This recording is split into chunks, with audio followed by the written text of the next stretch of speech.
Code four BSc എല്ലാവർക്കും സ്വാഗതം. പാരമ്പര്യജനിതക രോഗങ്ങളാണ്. അതിനുള്ള കോഡ് പറയുമ്പോൾ പാരമ്പര്യമായി ഹിമയ്ക്ക് സിക്കിമിലെ കള്ളനോട് പ്രേമം. ഹിമ എന്ന് പറയുമ്പോൾ ഹീമോഫീലിയ. സിക്കിമിലെ എന്ന് പറയുമ്പോൾ സിക്കിൾ സെൽ അനീമിയ. കള്ളനോട് എന്ന് പറയുമ്പോൾ കളർ ബ്ലൈൻഡ്നെസ്. പ്രേമം എന്ന് പറയുമ്പോൾ പ്രമേഹം. അരുണരക്താണുക്കൾ വളഞ്ഞ് അരിവാൾ പോലെ ആകുന്ന അവസ്ഥയാണ് സിക്കിൾ സെൽ അനീമിയ.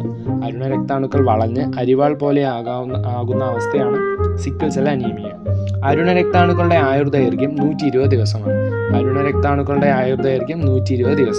പ്രാഥമിക നിറങ്ങളായ പച്ച, നീല, ചുവപ്പ് തിരിച്ചറിയാൻ കഴിയാത്ത അവസ്ഥയാണ് വർണ്ണാന്ധത അഥവാ ഡാൾട്ടനിസം. പ്രാഥമിക നിറങ്ങളായ പച്ച, നീല, ചുവപ്പ് എന്നിവ തിരിച്ചറിയാൻ കഴിയാത്ത അവസ്ഥയാണ് വർണ്ണാന്ധത അഥവാ ഡാൾട്ടനിസം. വർണ്ണാന്ധത കണ്ടുപിടിക്കാൻ ഉപയോഗിക്കുന്ന ടെസ്റ്റാണ് ഇഷിഹാര ടെസ്റ്റ്. രക്തം കട്ടപിടിക്കാത്ത അവസ്ഥയാണ് ഹീമോഫീലിയ. രാജകീയ രോഗം എന്നറിയപ്പെടുന്നത് ഹീമോഫീലിയാണ്. രോഗങ്ങളുടെ രാജാവ് ക്ഷയമാണ്. ജീവകം എയുടെ കുറവ് മൂലമുണ്ടാകുന്ന രോഗമാണ് നിശാന്തത. കോഡ് ഫോർ BSc ഉപകാരപ്രദമാണെങ്കിൽ ലൈക്ക് ചെയ്യുക, ഷെയർ ചെയ്യുക, അഭിപ്രായങ്ങൾ കമൻറ്റ് ചെയ്യുക.